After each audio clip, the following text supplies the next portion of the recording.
Ils sont pris au piège. Sur les réseaux sociaux, les Marseillais n'ont pas de mots assez forts. Là c'est la guerre, là. Vraiment, c'est la guerre. L'équivalent d'un mois de pluie est tombé en seulement 2 heures. Même le vieux port est inondé.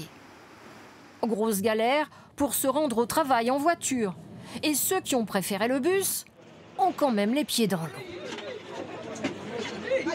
À l'heure du nettoyage, les commerçants sont désemparés à l'image de cette restauratrice.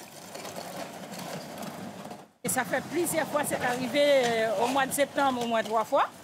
Octobre, là, ça y est, c'est reparti, c'est vraiment difficile. De fortes pluies qui ont même provoqué des éboulements, comme ici près de Nice, ou dans le Gard. Un peu plus au nord, cette fois à Dagneux, près de Lyon. C'est le jardin et même la maison de ce particulier qui sont sous l'eau. Plus de 60 cm, rien que dans sa cuisine. Malheureusement, ça fait 1 an que ma conjointe a acheté la maison, ça fait 1 an qu'on fait les travaux pour que la maison soit terminée. On venait de finir le terrain de pétanque et la piscine.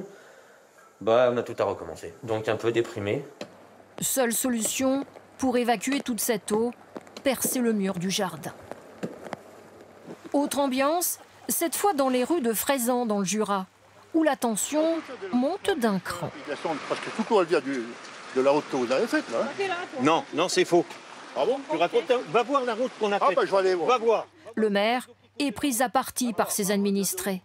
Malheureusement, quand il y a des pluies comme ça, on pourra faire des fossés d'1 mètre. S'ils sont pleins, ils sont pleins.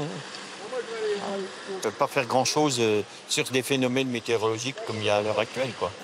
Sa préoccupation, c'est cette EHPAD. Le sous-sol est inondé. Les pompiers tentent de sauver le matériel stocké. Heureusement, aucun résident n'a dû être évacué.